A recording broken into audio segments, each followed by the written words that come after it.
안녕하세요. 오토기업 김정윤입니다. 오늘은 국내 서비스 센터의 친절도 한번 얘기를 한번 해볼까요? 여러분들 우리나라 서비스 센터 고객 응대 어떻다고 보시는가요? 얼마 전에 제가 제네시스를 가지고 블루핸즈를 갔는데 기대했던 것보다는 조금 친절하지가 않더라고요. 수입차 서비스 받던 그 생각을 해서 그런지 여긴 좀 그래서 이제 서비스 관련해서 전용 센터가 좀 있어야 되지 않느냐 이 문제를 제기를 했었습니다. 그리고 나서 지나고 나면서 좀 이렇게 과거에 제가 잠깐 외국에서 생활을 한 적이 있었는데 그때 경험을 좀 빗대서 생각을 해보니까 맞아. 외국에서는 특히 미국, 유럽은 정말 불친절하지. 걔네들 진짜 불친절한데 거기다 대면은 그 정도도 이렇게 불친절하다고 보기는 좀 어려운데 그런 생각이 갑자기 들었어요. 요즘 뭐 외국 생활하신 분들이 많이 계시기 때문에 그 경험담들을 많이 얘기하실 수 있으실 겁니다. 어떤 분들이 이제 외국 여행을 갔다 오셔서 인종차별을 당했다 이렇게 말씀을 하시는 경우가 있죠. 식당에 갔는데 불러도 대답을 안 한다. 그리고 머리카락 같은 게 나왔는데 그게 뭐 이렇게 대응을 한다더라. 근데 이거 현지 사람들에게도 똑같이 그래요. 인종차별이라고 딱히 볼만한 상황이 아닌 걸 국내에서 서비스 질과 너무 차이가 나니까 웨이터 혹은 웨이트레스가 반응이 너무 차이가 나니까 내가 인종차별을 당하나? 이렇게 오해하는 케이스들이 꽤 많습니다. 물론 인종차별을 하는 곳이 있어요. 인종차별이 분명히 있는데 원래 불친절한데 거기 가서 그 분위기에 한국의 상황과 비교를 해보니까 왜 이러지? 내가 동양인이라서 이런가 보다. 이렇게 단정을 하는 경우가 꽤 많습니다. 그리고 거기에다가 이제 언어 소통이 자유롭지 않으면 더 불친절할 수 있어요. 왜냐면 사람들 자체가 친절함을 탑재를 안 하고 있습니다. 친절한 것도 있는데 웬만하면 그렇게 친절하지 않아요. 우리나라처럼. 우리나라 아시아나 예전에 그 비즈니스석을 이용을 하게 되면 스튜어디스가 이렇게 무릎을 하나 구부리고 눈높이를 맞춰서 이야기를 하는 경우가 있었어요. 지금은 거의 그런 서비스 없어졌죠.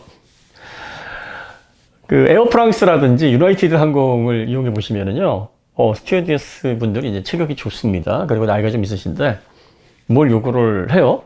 필요한 게 있는데 있습니까? 그러면 우리나라 같은 경우에는 어떻게 대응을 하냐면 죄송합니다. 저희가 미처 준비를 하지 못해서 대신 뭐 이러이러한 대안이 있으니 이렇게 얘기를 하는데 외국 항공사에서 약간 불친절하다라고 소문난 항공사들 스튜어디스들은 No 이렇게 얘기합니다. 그럼 no구나 없구나. 서비스 센터 가도 마찬가지예요. 서비스 센터 가면 가장 먼저 물어보는 게 네가 잘못한 거 아니냐 이거 깔고 들어갑니다. 그 질문을 가장 많이 들어요. 이거 잘못해서 이렇게 된 거 아니야? 이렇게 물어보면 우리나라는 난리 나죠. 뭐? 너무나 당연하게 이렇게 물어봅니다. 그럼 이제 아니야 내가 잘못해서 그런 게 아니고 하다 보니 이래 됐어. 알았어 그럼 점검해 줄게. 그럼 점검만 한 2, 3일 정도 지나서 얘기를 합니다. 야 부품 원국 수리되는데 한 일주일 걸려. 돈은 얼마야? 할래 말래? 네 할게요. 이렇게 하는 경우가 많아요. 자동차 서비스도 받으려면요 진짜 불친절합니다. 자세히 설명도 안 하고요. 수리하는 거 보겠다 그러면 가서 기다리고 있으라고. 그리고 또 며칠 되면 맡겨놓고 가라고. 가서 기다리고 있으라 그러면 당일 처리가 되는 건데 그 경우 별로 없어요. 그냥 가라 내가 연락해 줄게. 뭐 이런 식입니다.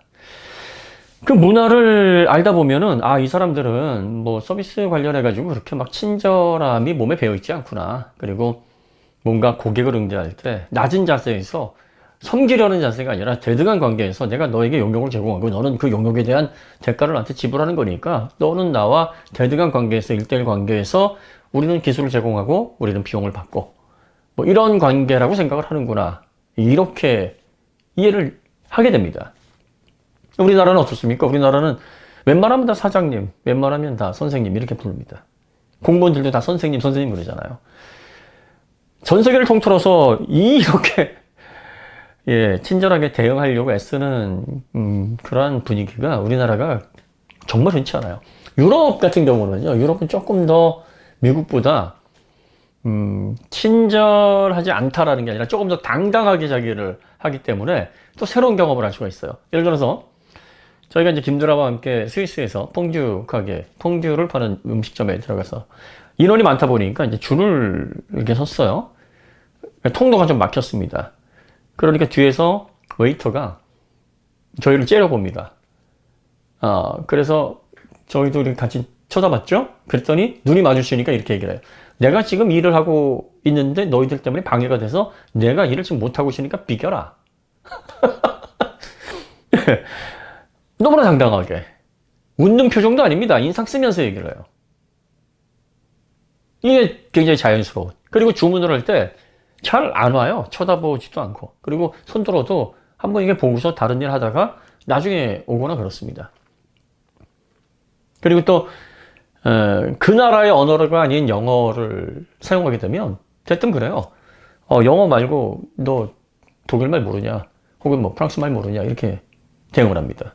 영어밖에 못한다. 그랬더니 나 자기 영어 불편해서 뭐 이렇게 대응을 합니다. 자기가 편한 방식으로 좀 해주면 안 되냐? 당당하게. 우리나라에서 이 서비스 대응 때문에 이제 많은 분들이 서운한 얘기들 많이 하시죠. 좀 더 친절하게 고객을 섬기는 자세로 이렇게 하는 거 아주 바람직합니다. 네, 좋은 거예요. 하지만 외국 생활을 오래 하신 분들은 우리나라가 그래도 가장 친절하구나. 우리나라가 그래도 서비스 품질에 있어서는 가장 만족스러울 만한 대응을 하는구나. 이렇게 입을 모읍니다. 그러니까 많은 분들이 서비스 센터에서 불쾌한 경험을 하시게 되면 기분이 나쁘시죠.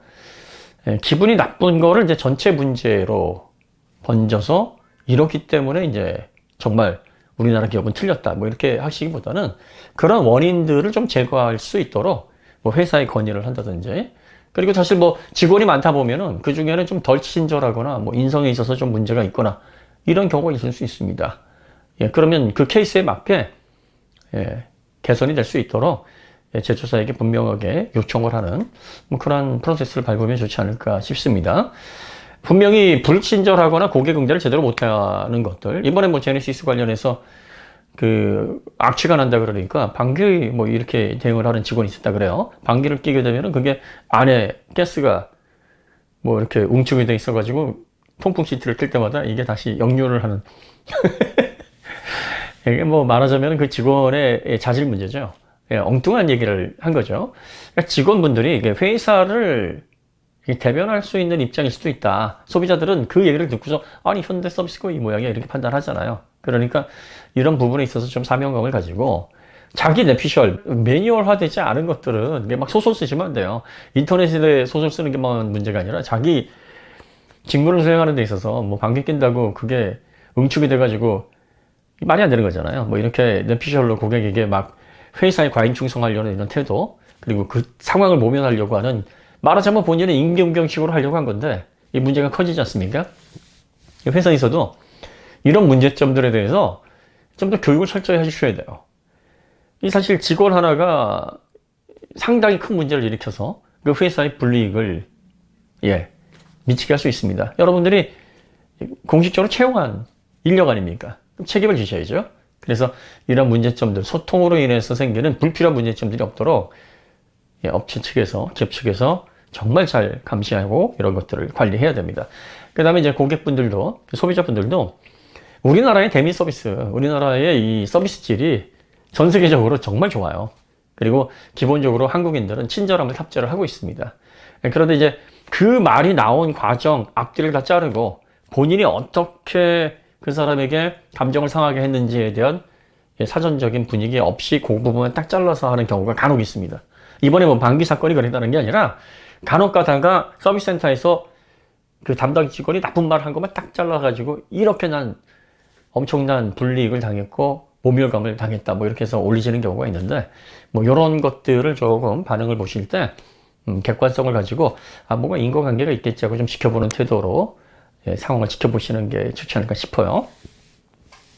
말씀드리고 싶은 건 우리나라 서비스 진짜 훌륭합니다. 정말 대단해요. 미국이 오직하면 총기 규제를 안 하겠습니까? 미국이 총기 규제를 안 하는 건 헌법 제2조에 국민들에게 자기의 생명과 재산을 지킬 수 있는 권리를 부여했거든요. 그러니까 연방정부로부터 본인을 불합리한 어떤 체제라든지 무력으로 본인을 보호할 수 있는 권리를 헌법에서 보장을 합니다. 그러니까 총기 규제 할 수 없잖아요.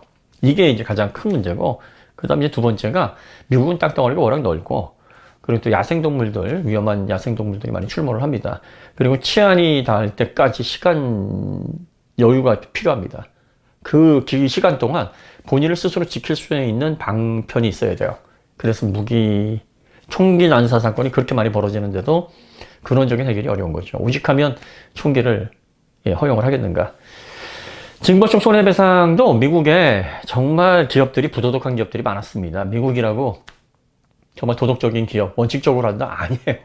여러분들 그 유명한 에린 브로코비치 이 사건도 공장 폐수 때문에 그 지역 사람들이 불치병으로 고생을 해서 결과적으로 천문학적인 배상을 이끌어낸 유명한 사건이죠. 그러니까 이러한 사건들이 너무 비일비재하고 법적인 제재를 하지 않게 되면 그 넓은 지역에서 통제할 수 없게 활동하고 있는 기업들, 그 기업들로부터 소비자들의 권리를 지키기가 쉽지 않겠다. 그러면 징벌적 손해배상이라는 강력한 법을 제도화해서 징벌이 무서워서라도 못하게끔 제도화해야 되겠다. 뭐 이렇게 하는 경우.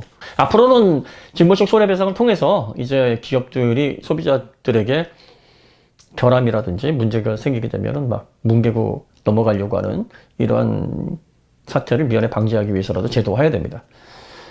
예, 하지만 이제 그 과정에서 우리나라의 서비스 품질, 우리나라의 또 기본적인 교육 수준이나 사회 분위기, 남을 배려하는 특징 이런 것들을 통해서 여러분들이 외국은 뭐 해외는 찍소리 못하면서 해외에서는 그렇게 못하면서 이렇게 잘못 생각하시면 안 됩니다. 해외에서는요, 예, 노동자들이 우리나라처럼 나긋나긋하지 않아요. 가면은 진짜 별의별 일 다 겪습니다. 그래서 해외에 한 10년 넘게 산 사람들이 항상 입버릇처럼 하는 얘기가 있어요. 아, 그래도 내가 태어나고 내가 자란 고국이 좋구나. 시간 내서 한번 여행 오면, 야, 이 맛에 진짜 대한민국에 다시 들어오지. 이렇게 마음이 편하고, 정말. 이런 얘기를 입버릇처럼 하는 이유가 다 그렇습니다. 오늘 이야기는 뭐, 간단하게 이렇게, 마치도록 하겠습니다. 더 좋은 컨텐츠로 찾아뵙겠습니다. 감사합니다.